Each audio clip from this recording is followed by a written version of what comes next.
Hey everybody, so I just want to talk about the positive qualities of my fiance who died, and I want to, highlight some of the reasons why I fell for this person. He was extremely intelligent. He could have incredible conversations about any topic. He presented himself to be very biblically knowledgeable. He presented himself to be a professional musician. He presented himself with different financial records that he was, quote, financially solvent and that he had particular assets. He presented himself to be a certain caliber of a person with a certain lifestyle. He presented himself to be someone who had multiple different educations and certifications. He presented himself to be an accountant and go with numbers and go with money. He presented himself to be a computer IT person and very knowledgeable of how to set up networks. He presented himself to be a professional audio engineer with music and music technology and recording technology, in addition to being a guitarist and a pianist and a vocalist and a drummer. And you get what I'm saying? Like, in addition to all of his technical, and a flautist, however you pronounce that, he presented himself to be this particular very capable, very, very intelligent person. He presented himself to be dressed well. He presented himself, because he was a musician and a traveling musician, that's why he didn't have a car, because he traveled so much and having a car was a hassle. So again, he presented all of these things that added up to make it seem like he was a viable, capable, intelligent, very active person. He also presented himself to be a divorced man that had children, that he took care of his children. He presented himself to be that his ex-wife was a problematic drug addict and that he was in recovery and that he was a recovering addict and that he hadn't had drugs and he was clean and sober for 31 years. He introduced me to his network of people in Narcotics Anonymous. He presented himself to have a solid sponsor and a solid program. He presented himself to be have all these different guys that were his accountability partners. So what I'm saying is, he very carefully constructed this entire persona that was a positive, I'm a great guy, I'm a great catch, you should marry me. Now, mind you, I had originally met him when I was a teenager and when he was a teenager, and we both met at Peabody, me for dance, him for music. And so when I knew him then, we both were very serious Peabody students. We both were all about our craft, me for dancing, him for music. We were very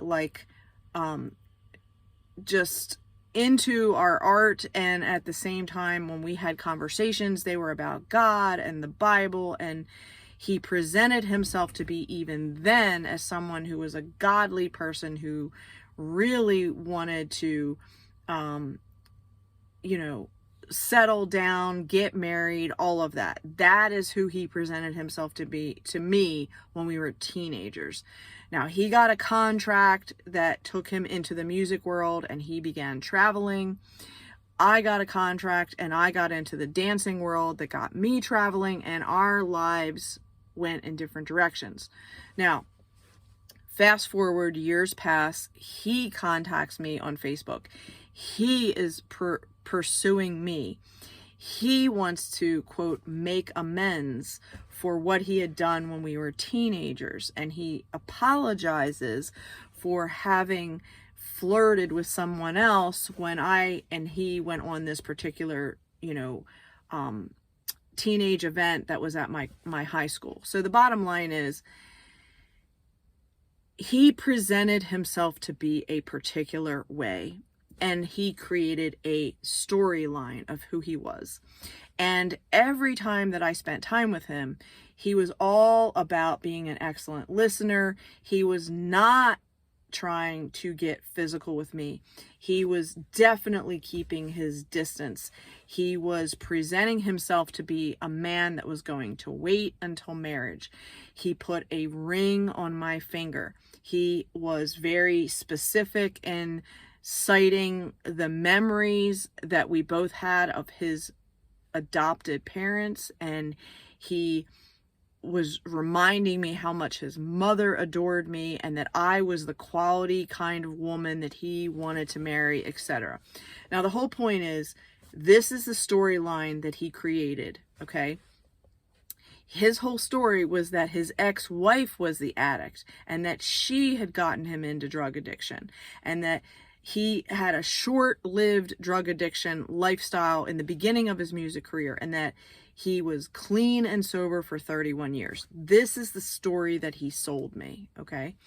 And because I was introduced to his network of sponsors and friends and accountability partners, and the lifestyle that he created, all these financial documents that he provided to me showing me that he was a stable, financially capable guy. He asked for my father to accept his hand in marriage to me. He asked for my mother to accept his proposal to me. So the whole point is, he did this in such a way that was believable, not just to me, but to my family.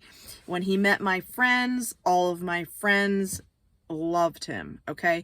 So when you look at this whole picture, he got in and he had a story to back everything up, okay? When COVID hit, we were living separate lives. I had my own apartment, he had his own apartment. But when COVID hit and everything got locked down and he wasn't able to do performances and I wasn't able to teach my fitness classes and everything's locked down and money becomes difficult and challenging, the idea of us, quote, living together became an option during COVID. Now, I should have said no, but the bottom line is, given the circumstances, we were already engaged, okay? And so the point is, he moved in.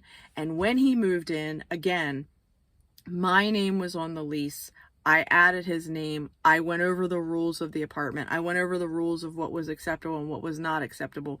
He was a smoker at that time, and I told him, you're not allowed to smoke inside the apartment. You're not allowed to smoke on the property. You're going to have to walk and do your smoking, and you're not going to be able to leave butts anywhere. So all these things were expressed very carefully and very vividly, and he signed the agreement. He said he understood. But the bottom line was, when I went out to work and I went to go on my appointments and I went to go meet with people and do my ministry, etc., he was violating those boundaries, and I was not aware of it because he hid the evidence. He hid his sins. He hid everything so that I wouldn't know, okay?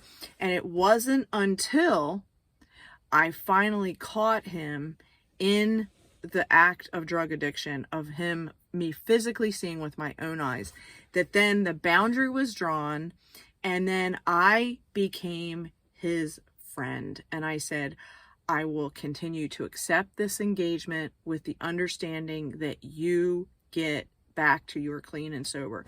If you can get back to your clean and sober after this relapse, and you can prove to me that you can be a stable person, fine. If you can't, then this courting period will be over and we will go our separate ways, okay?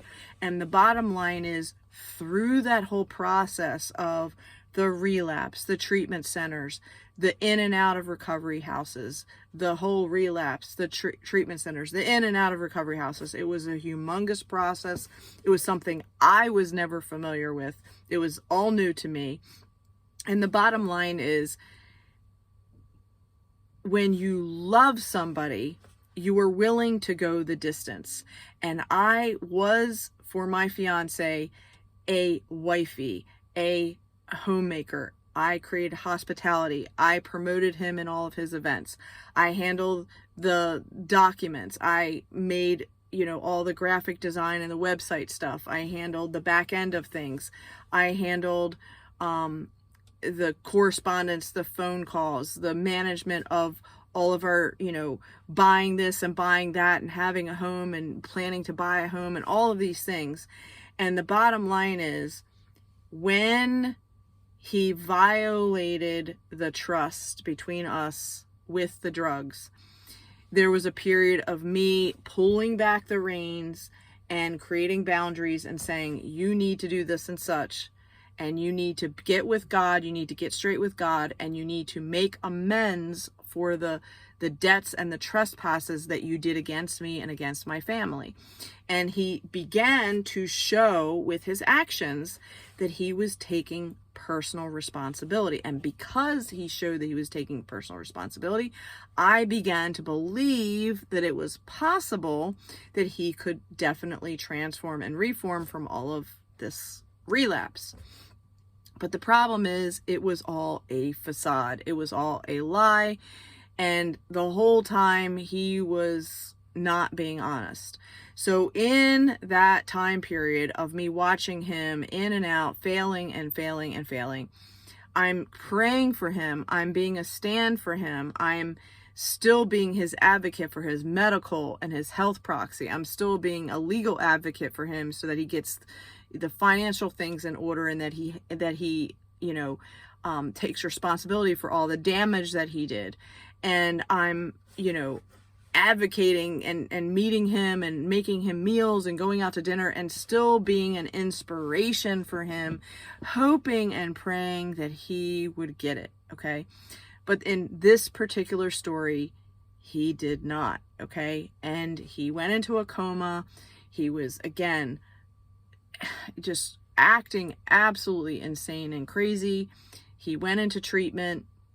He promised he was going to stay in a year-long program. And again, I was hopeful for him. I was a stand for him. I was praying for him. I was, his best friend, still daily talking on the phone with him, encouraging him, praying for him together on the phone. And the bottom line is, he was lying. He was manipulating, and he was, I don't know what happened to my lights. Anyway, I'm trying to get this other one on. Lights are out. I don't know why. Let's see here. There we go. Sorry about that. The bottom line is, I was an advocate for him to move through this whole process, and for him to just lean on the Lord and let the Lord pull him out of this relapse. And it would be like 3 steps forward, 18 steps back, 2 steps forward, 5 steps back. It was just like a push and a pull and a push and a pull. And it was very hard to watch someone that you love constantly fail. It was very difficult. And at the same time, I also was being, I guess you could say, protective of myself and my family. And I had additional boundaries since he had relapsed. And I did what I could. And at the same time, it was in God's hands what was going to happen after that, him being in a coma, after him being in a treatment center. And I hope for the best. Okay, I truly did. But the problem is that he did not make it. He continued in his drug addiction. He continued to hide. He continued to make lies. He went out and got his own apartment studio. Even though I witnessed it, I helped him get everything set up with his music and, linens and coffee makers and all this stuff so that he would be set up the way that he wanted to in the space, bringing the hospitality into this component, into this, all this. The point is, I did what I could, but it's like I wasn't there 24/7. He was choosing to be in an environment where he put himself at risk. And when I got the call that he had died, and all the things that happened after that, them not releasing his body from the morgue when he was Jewish and he should have been buried within the first day, they refused to comply. The daughter refused to comply. There was all kinds of drama around all that because of whatever he had told her and triangulating about me. And the bottom line is, this is what happens when you have a person in a divorced marriage, when you have people that are in drug addiction and that are in active narcissism. And at the time, I didn't understand all this until I put all the pieces together. But the point is, people that are in this category are going to have a really messed up family life. And the children are going to be very rebellious and belligerent and mocking. And that's exactly what they did. And in the end, it was better to walk away and just separate myself from all the craziness and the insanity. Now, my prayer is that they will come to understand who the God of Israel is and who Jesus is, and that they will come, into that realm. If they don't, so be it. The bottom line is, it's in God's timing, it's in God's hands, but it's definitely not in my hands.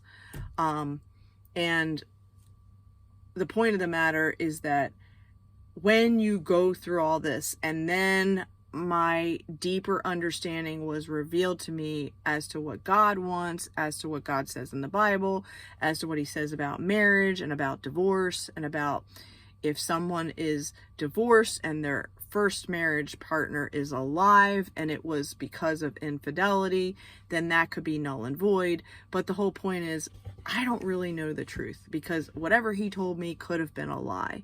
And it could be that she was in the right and he was in the wrong. I really don't know.